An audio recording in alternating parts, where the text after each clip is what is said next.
ஸ்ரீமதே ராமானுஜாய நமஹ. ஸ்ரீமத் வரவரமுனையே நமஹ. திருவாய்மொழி நூற்றந்தாதியிலே இன்று நாம் அனுபவிக்க இருப்பது 82வது பாசுரம். இதற்குச் சேர திருவாய்மொழியில் 9ஆம் பத்து 2ஆம் பதிகம் பண்டை நாளாலே நின் திருவருளும் பங்கையத்தாள் திருவருளும் கொண்டு அப்படிங்கிற பதிகத்தை அனுபவிக்க இருக்கிறோம். இதற்கு முன்னாடி முதல் பதிகத்திலே, அதாவது திருவாய்மொழியினுடைய முதல் பதிகத்திலே 9ஆம் பத்து முதல் பதிகத்திலே சர்வேஸ்வரனை தவிர்ந்தவர்கள் எல்லாருமே ஆபாச பந்துக்கள் அப்படின்னும், சர்வேஸ்வரன் ஒருவன்தான் நிருபாதிக பந்து அப்படின்னு அருளச் செஞ்சார். இதுக்கு முன்னாடி பதிகத்தில் இவர் இப்படி இதோடு செய்தோடு நிற்கலையே, உண்மையில் அவன்தான் பரமபந்துவாயிற்றே. மாதா பிதா பிராதா நிவாசரணம் சுகிருத் கதிர் நாராயணா அப்படின்னு வேதம் சொல்லியிருக்கு. அது ஒன்றும் பொய் இல்லையே, உண்மைதானே. அப்படி பரமபந்துவானவன் பந்துக்கள் செய்ய வேண்டிய செயலை செய்யவே இல்லையே, செய்யாது இருக்க மாட்டானே அப்படிங்கிற ஒரு நம்பிக்கை, திட விஸ்வாசம் அவருக்கு. அந்த செய்கைக்கு உறுப்பாக திருப்புழுங்குடியிலே திருக்கண் வளர்ந்து அருளால் நின்றான் அப்படின்னு நினச்சுட்டார் சுவாமி நம்மாழ்வார். நாமும் அங்கே சென்று எம்பெருமான கிட்டினோமானால் நமக்கு பந்து கிருத்தியமெல்லாம் பண்ணுவன் அப்படின்னு அனுசந்தித்து ஆழ்வார் இந்த பதிகத்தை நமக்கு ஆச்சரியமாக சாதித்து அந்த புளிங்குடியில் போய் எம்பெருமான கிட்டி அனுபவிக்க பாரிக்கிறார். இந்த பரம பந்துவான் சந்நிதி பண்ணி அருள்கிற இந்த திருப்புளிங்குடியில் எல்லா வகையான பரிமாற்றங்களையும் ஆசைப்பட்டு அங்கே போய் அவன்கிட்ட கிட்டி அவங்ககிட்ட போய் ஏதோ சில விஷயங்களை விண்ணப்பம் செய்யணும்னு போக, இவரை என்ன ஆழ்வீர் வந்தீரா அப்படின்னு வினவுதல், இல்லைன்னா குளிர நோக்குதல், அல்லது ஒரு வார்த்தையை சொல்லுதல், இப்படி ஒன்றுமே செய்யலை. அப்படி செய்யலைன்னும் போது ஆனால் கூட இன்றாக நாளையேயாக இனிச்சிறிது நின்றாக நின்னருள் என் பாலதே திருமிஷாழ்வார் சாதிக்கிறார் அவருடைய நான்முகன் திருவந்தாதியில். அதுபோல் திண்ணி அத்தியவசாயுதம் கொண்டிருக்கும் அவர்களில் ஒருவரான சுவாமி நம்மாழ்வார் என்ன பண்ணார், அதாவது அத்தியவசாயத்தோடு இருக்கிறார். நிச்சயமாக நமக்கு நம்ம எம்பெருமான் ஏதோ செய்தே அருள்வன் அப்படிங்கிற திட விஸ்வாசம் இருக்குது. அந்த திண்ணி அத்தியவசாயம் கொண்டிருக்கக்கூடிய வாழ்ல முக்கியமானவர் சுவாமி நம்மாழ்வார். அப்படி அவன் அருளாக இருக்கும்போது பந்து கிருத்தியம் செய்ய தவற மாட்டான் அப்படிங்கிற ஒரு விஸ்வாசம் இருக்குது.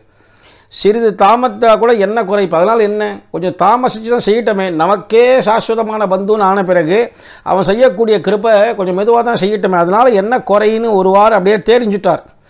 எவ்வளவுக்கு எவ்வளவு தாபப்படுவாரோ எவ்வளவுக்குள்ள அழுவாரோ, எனக்கு எம்பெருமான் கிட்ட பெறலையே, ஒரு நாள் காணவாராயெல்லாம் கூப்பிட்றாரு, கோவிக்கொள்ளாய் வந்தந்தோன்லாம் கூப்பிட்றாரு. அப்படி இருக்கக்கூடியவர் இப்பொழுது நல்லா தேறி வந்து ஒருவாறு சமாதானமாகி வேறு ஒரு விஷயத்துக்காக இப்போ ஆர்த்தி அடைஞ்சு அதனாலே தாப்பப்பட்டு இந்த பதிகத்தை சாதிக்கிறார். நமக்கு என்னன்னு கேட்டால் அது என்ன விஷயம் அப்படின்னு சொல்லும்போது, இன்றைக்கி இப்படி திருக்கண் வளர்ந்தள புகுந்தானே இந்த திருப்புளிங்குடியிலே எவ்வளவோ காலமாக இப்படி இருக்கிறானே, அன்று முதல் இப்போ வரைக்கும் கூட ஏக ரீதியாக ஆடாமல் அசையாமல் இப்படி சயனிச்சிருக்கிறானே. ஒரு கால் திருக்குழந்தையில் கூட திருமணிசை ஆழ்வாரை பார்த்ததுமே ஒரு கால் அப்படி எம்பெருமான் எழுந்தருளி ஆழ்வீர்னு கூப்பிட்டான். அந்த இடத்துல வாழி கேசனேன்னு மங்களாசாசனம் பண்ணினாரே திருமணிசை ஆழ்வார். அப்படி கூட இல்லாமல் இந்த இடத்துல ஆடாமல் அசையாமல் இப்படியே சயனம் பண்ணிட்டு இருக்கிறானே, இது என்ன சிரமமோ தெரியலையே. இப்படி ஒரு ஆற்றாமல் வந்து திருக்குளத்தில் குழு புகுந்து போச்சு இப்படி ஆழ்வாருக்கு. அப்போ 8ஆம் பத்தில் கூட கொடியார் மாடக் கோளூரகத்தும் புளிங்குழியும் மடியாதின்னே நீ துயில்மே விமகிழ்ந்ததுதான் அடியார் அல்லல் தவிர்ந்த வசவோ அன்றே விப்படிதான் நீண்டு தாவிய வசவோ பணியாயே அப்படின்லாம் அந்த பாசுரத்தில் உண்டான வயிறு பிடிச்சின்னு சொன்னார் இல்லையா. அதுபோல் மறுபடியும் இங்கே வயிறு பிடிக்கும்படி ஆயிடுத்துப்பா அவருக்கு. அதனால் அந்த வயிறு பிடிக்கிற விஷயம் இப்படி நல்லா தலையெடுத்ததோ இல்லையோ, தாபப்பட்டு போய் ஐயோ எம்பெருமானே உனக்கு முதுகு வலிக்குமா, இல்லை கால்கள் தான் நோகுமா, தலை அசையாமல் அப்படியே இருக்கிறே, தலை வலிக்குமா, என்ன ஆகுமோ தெரியலையே அப்படின்னு பெரிய ஒரு ஆற்றாமையை தோண்டி போயிட, தேவரீரும் பிராட்டிமாரும் கூட எழுந்தருள் இருக்கும் இருப்ப எனக்கு காட்டி அருள வேணும், இப்படியே சயனம் பண்ணிட்டு இருக்கிறது தகுதியா அப்படின்னு கேட்க, அப்புறம் என்னை கண்ட காட்சியில் விகாரமடைந்து என் முன்னே அப்படி 4 அடி உலாவி அருள வேணும். நீ அப்படி என்கிட்ட வெறுமை காமிச்சா மட்டும் போராது, எழுந்து நடந்து சீரிய சிங்காசனத்திலிருந்து யாமந்த காரியம் ஆராய்ந்துன்னு சொல்கிற பிரகாரம் 4 அடி உலாவி அந்த வந்து அருள வேணுங்கிறார். இப்போ புன்முறுவல் காட்டியருள வேணும், ஒரு வார்த்தை அருளி செய்ய வேணும், இப்படி தாமும் அவனுமே அறிந்ததாக அந்த உடனே என்ன பண்ணாங்க, அங்கே திருவாசலை சாத்தின்ட்டு திருக்காப்பிட்டு கொண்டு ஏகாந்தத்திலே தம்முடைய விஷயங்கள்லாம் மனோரதங்கள் எதெல்லாம் உண்டோ அதை விண்ணப்பம் செய்கிறார் இந்த பதிகத்தில். அப்படி திருத்தாள் கதவம் சாத்தி கொண்டு ஏகாந்தத்தில் என்னெல்லாம் அவர் சாதிக்க எம்பெருமானுடைய கலந்து பரிமாறணும் நினைக்கிறாரோ அதையெல்லாம் இப்போ விண்ணப்பம் நமக்கு புரியும்படியாக சாதிக்கிறார் இந்த இடத்துல. இதில் ஒரு பொருள் சுவை ஒரு பக்கம் இருக்கட்டும், அதாவது ஒரு பொருள் எடுத்துட்டோம்னா அதுக்கு அர்த்தம் அப்படிங்கிறது இருந்தால் கூட சொற்சுவையும் ஆச்சரியமாக இருக்குது இந்த இடத்துல. கல் நெஞ்சையும் கரைய பண்ணும்படியாக இருக்குது. சம்சாரத்தில் ஆர்த்தி விசேஷங்கள் உண்டாகி நெஞ்சு தடுமாறி கிடக்கும்போது இந்த பதிகத்தை பாசுரங்களை அப்படியே வாயு வெறிவி நம்ம சொல்லிட்டே போனோம்னாக்கா நெஞ்சே குளிர்ந்து போயிடுமா. அந்த அளவுக்கு அனுபவம் பெரியவாழ்க்கெலாம் இருந்திருக்கு அந்த காலத்தில். அப்பேற்பட்ட பதிகம் இல்லையா இது. பண்டை நாளாலே நின் திருவருளும் பங்கயத்தாள் திருவருளும் கொண்டு நின் கோயில் சீத்து பல்படிகால் குடிகுடி வழி வந்தாட் செய்யும் தொண்டரோர் கருளி சோதிவாய் திறந்து உன் தாமரை கண்களால் நோக்காய் தென்திரை பொருணல் தன்பனை சூழ்ந்த திருப்புளிங்குடி கிடந்தானே. தென்திரை பொருணல் தன்பனை சூழ்ந்தா என்று சொல்லும்படியாக தெளிந்த அலைகள், அங்கே தென்னிறை பொருநல் அப்படின்னாக்கா தெளிந்த அலைகளை உடைத்தான தாமிரபரணியோடு சேர்ந்த தன்பனை சூழ்ந்த அழகிய நீர்நிலைகள்லாம் அங்கே நிறைய இருக்கான். அதால் சூழப்பட்ட திருப்புளிங்குடி அப்படின்னு இதில் 3 விசேஷங்கள் எடுக்க போகிறார் இந்த பதிகத்தில். புளிங்குடி, வரகுணமங்கை, வைகுண்டம், ஸ்ரீவைகுண்டம் 3 விதேசத்துக்கும் ஒரே பாசுரத்தாலே ஒரே வாக்கியத்தாலே கூட மங்களாசாசனம் பண்ணுகிறார் சுவாமி நம்மாழ்வார். இந்த இடத்துல திருப்புளிங்குடி என்னும் திருப்பதில் இருக்கக்கூடிய சயனம் பண்ணி கொண்டிருக்கக்கூடியவனே, சயன கோலத்தில் இருக்கக்கூடியவனேன்னு கிடந்தானே நின் திருவருளும் பங்கயத்தாள் திருவருளும் கொண்டு. உன்னுடைய கிருபை பெரிய பிராட்டியாருடைய கிருபை. இது பண்டை நாளாலே கொண்டுன்னு ரொம்ப நெடுநாளாகவே அடைந்து கொண்டு நின் கோயில் சீத்து உன்னுடைய திவிதேசத்தில் உரிய கைங்கரியங்கள்லாம் செய்யும்படியாக பண்ணி பல்படிகால் குடி வழி வந்து அனாதி காலமாக எவ்வளவோ காலமாக போடுகிற வம்ச பரம்பரையாக ஆள் செய்யும் தொண்டரோர் அடிமை செய்து போருகின்ற அடியோர்கள் விஷயத்தில் அருள் செய்ய வேணும். அருள் செய்து சோதிவாய் திறந்த அழகிய திருப்பவளவாய் திறந்து நல்வார்த்தைகள்லாம் பேசி உன் தாமரை கண்களால் நோக்காய், உன் தாமரை போன்ற திருக்கண்களாலே நோக்கி அருள வேணும்னு இப்போ ஒவ்வொன்றா கேட்குறார், விண்ணப்பம் செய்கிறார். இது ஒரு ஆச்சரியமான விசேஷம். இந்த இடத்துல நின் கோயில் சீத்து திவிதேச கைங்கரியங்கள் பண்ணுறதே முக்கியம். அதனால் என்ன கைங்கரியங்களில் தலையான விஷயத்தை எடுத்து பேசுகிறார். வயலணி அனந்தபுரம் கடைத்தலை சீக்க பெற்றால் கடுவினை களையலாமே அப்படின்னு மேலும் மறுபடியும் செய்ய போகிறார் இப்போது.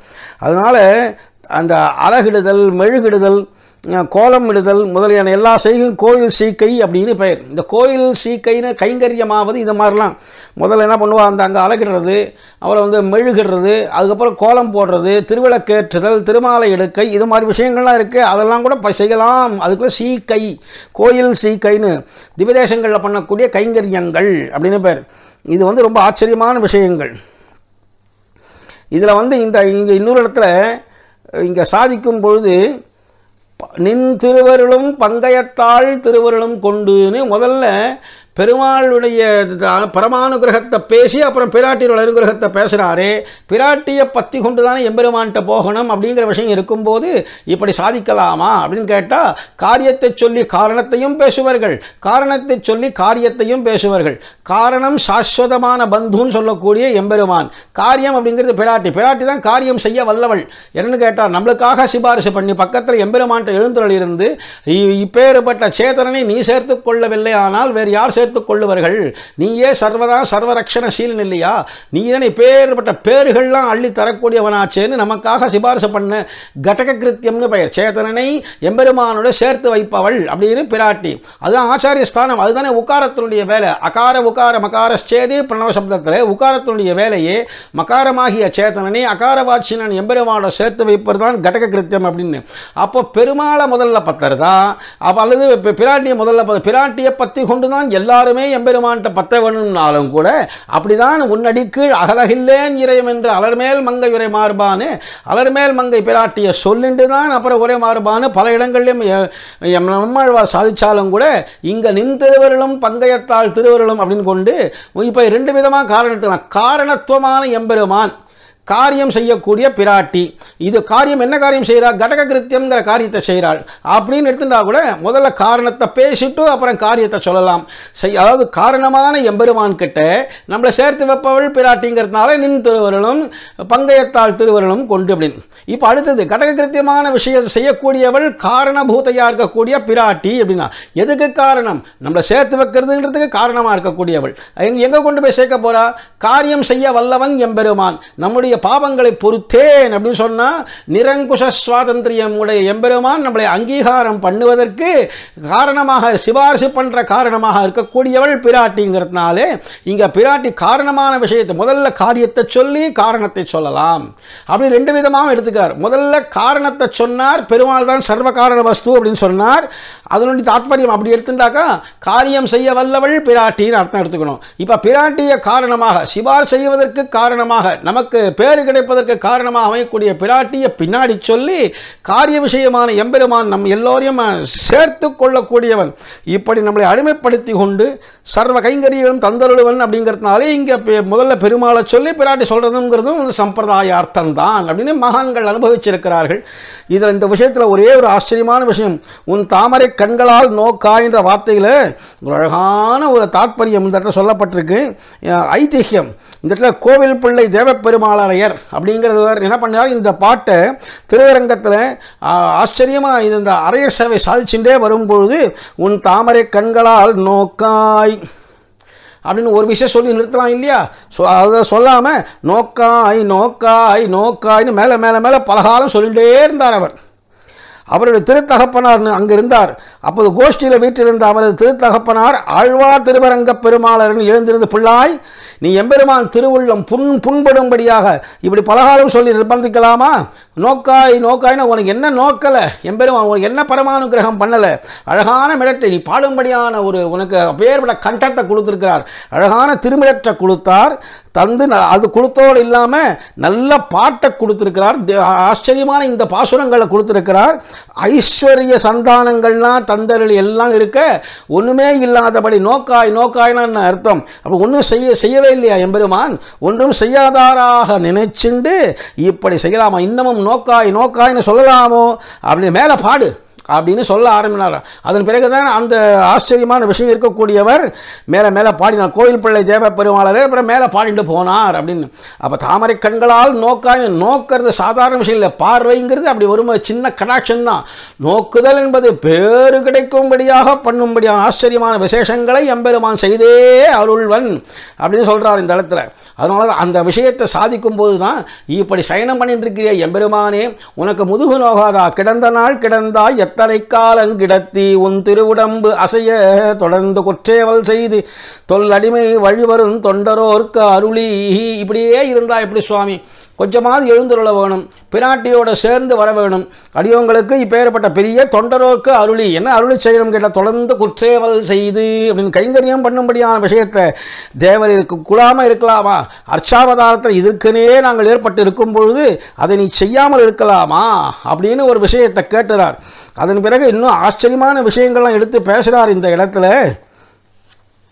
இன்னும் சில புளிங்குடி கிடந்து வரகுணமங்க இருந்து வைகுந்தத்துள் நின்று அப்படின்னு இந்த புளிங்குடி அந்த திவ்யதேசத்தில் எம்பெருமான் சயன திருக்கோலம், அப்புறம் வரகுணமங்கையிலே வீற்றிருந்த திருக்கோலம், ஸ்ரீவைகுண்டத்திலே நின்ற திருக்கோலம், இப்படி விதவிதமான குருத்தை எல்லாம் மூன்று திவ்யதேசங்களுக்கும் ஒரே மங்களாசாசனம் இப்படி பண்ணி இப்படி தெளிந்த சிந்தைய அகங்கழியாதே என்னை ஆழ்வாய் எனக்கருளி அப்படின்னு ரொம்ப ஆச்சரியமான விஷயம். இந்த புளிங்குடியை கிடந்தார் கிடக்கும் அழகை காட்டி வரகுணமங்கையில் பிரான் இருந்த நிலைமை காட்டினீர் என்று சொல்லும்படியாக இருக்கும் அழகை காட்டி வைகுண்டத்தில் நிலையார நின்றான் என்று சொல்லும்படியாக நிலையாக அழகை காட்டியும் தம்மை ஈடுபடுத்தி கொண்டமைய அப்படியே ஆசை முதல் வார்த்தையிலே பேசி அருளி செய்கிறார் இந்த இடத்துல. அப்போ எம்பெருமான் கைங்கரியத்தில் ஈடுபடுத்துபவன் அப்படின்னு எல்லாம் தெரிகிறது. அதை காட்டிட்டு வரார். ஆச்சாரிய ஹிருதயத்தில் ஒரு அழகான ஒரு வார்த்தை ஒன்று சொல்லி அதை அழகாக மேற்கொண்டு வரேன். திருவாய்மொழி 1000 நம்மாழ்வார் உகந்த திவ்யதேசங்கள் விளங்கும் திருக்குணங்களை ஒவ்வொன்றாக எடுத்து காட்டும் விஷயத்தை பிரகடனத்தில் இந்த 3 தலங்களும் சேர்ந்து ஒன்றாக விளங்கும் குணத்தை எடுத்து காட்டிய சூர்ண ஆச்சரியமான விஷயம். போகிய பரத்வத்தை தெளிந்த சிந்தைக்கு முன்னில் மூன்றிலும் பிரகடம் அப்படின்னு ரொம்ப அழகாக எடுத்து பேசியிருக்கிறார் இதை பற்றிலாம். அதனால் இப்பேற்பட்ட விசேஷங்கள் எல்லாம் அனுபவிக்க ஆழ்வார் ஆச்சரியமாக கூப்பிட்டார் இல்லையா எம்பெருமான, எனக்கே அருள் செய்ய வேணும் அப்படின்னு. அதை சுவாமி மணவாள மாமுனிகள் தன்னுடைய 82வது பாசுரத்திலே மிக நேர்த்தியாக அனுபவிக்கிறார். எப்படி இருக்கிறது பாருங்க. பண்டை உறவான பரனை புளிங்குடுக்கே கண்டு எனக்கு எல்லா உறவின் காரியமும் தந்தரணி செய்தருள் என்றே இறந்த சீருமாறன் தாளினையை உய்துணை என்று உள்ளமே ஓர். ரொம்ப அழகாக தெரிவிக்கிறார் இந்த இடத்துல. பண்டை உறவான பரனை அநாதி சித்தமாக எவ்வளவோ காலம் சர்வதா சாஸ்வதமான பந்து அப்படிங்கிற அளவு சொல்லும்படியாக சர்வேஸ்வரன் ஒருவதான் நிருபாதிக எம்பெருமான், நிருபாதிக பந்து அப்படின்னு சொல்லும்படியாக அநாதி சித்த சம்பந்தத்தை உடையவனான எம்பெருமான புளிங்குடிக்கே கண்டு திருப்புளிங்குடியில் சேவிச்சு எனக்கு அப்படின்னு சொல்லும்படியாக, அதாவது அடியனுக்கு எல்லா உறவின் காரியமும் சர்வவித பந்து காரியத்தையும் தண்டு அரணி செய்தருள் என்று தடையின்றி செய்யணும். தடையில்லை போதாவது இதோடு நின்றுடக்கூடாது. தாரா பிரவாகமாக நீ கொட்டின்றே இருந்தால் எப்படி இருக்குமோ தொடர்ச்சியாக, அதுபோல் தடையின்றி நீ செய்தருள வேணும் அப்படின்னு பிரார்த்திக்கிறார் இந்த இடத்துல. அது என்ன பண்ணார், அருள் என்று இறந்த சீர் மாறன் தாளினையே இப்படி பிரார்த்திக்கிறார். செய்ய வேணும் என்று பிரார்த்தித்த சடகோபருடைய 2 திருவடிகளை நமக்கு உஜ்ஜீவனமாக சகாயம் என்று நெஞ்சே அனுசந்தானம் பண்ண கடவை அப்படின்னு நெஞ்சுக்கு அப்பேரோட ஆணையிடுறார் சுவாமி மணவாள மாமுனிகள். ஆச்சரியமான, அதாவது அநாதி சித்தமான சம்பந்தத்தை உடைய எம்பெருமான்ட்ட இத்தனையும் பண்ணியருள வேணும், தந்தருள வேணும், இதை காட்டியருள வேணும், நீ வாய் திருமுகம் மலர்ந்து 4 சொல் சொல்ல வேணும், தாமரை கண்களால் நோக்க வேணும் அப்படின்னு பிராட்டியும் நீயுமாக சேர்ந்து கைங்கரிய வர பிராப்தியை எங்கள் தந்தருளி நீர் அந்த கைங்கரியத்தை பெற்றுக்கொள்ள வேணும். இப்படியெல்லாம் அப்படி பிரார்த்தித்த அந்த பேருடைய சடகோபருடைய 2 திருவடி தான் நமக்கு கதி. அந்த 2 திருவடிகளையே நமக்கு உஜ்ஜீவிக்க சகாயம் என்று நெஞ்சே அனுசந்தானம் பண்ணு என்று சொல்லும்படியாக அழகான விஷயத்தை எடுத்து கொடுத்திருக்கிறார். நாளைய தினம் 83வது பாசுரத்தை அனுபவிப்போம். நாளை சுவாமி மணவாள மாமுனிகளுடைய அவதார உற்சவ தினம். ஆமாம், அதனால் அப்பேற்பட்ட அந்த மணவாள மாமுனியுடைய விஷயங்களையும் 2-3 விஷயங்களாக தெரிந்து கொண்டு மேற்கொண்டு அவருடைய பாசுரங்களையும் அனுபவிப்போம் என்பதாக சொல்லி இன்று பூர்த்தி பண்ணி அமைகிறேன். ஆழ்வார் எம்பெருமானார் ஜீயத் திருவடிகளே சரணம்.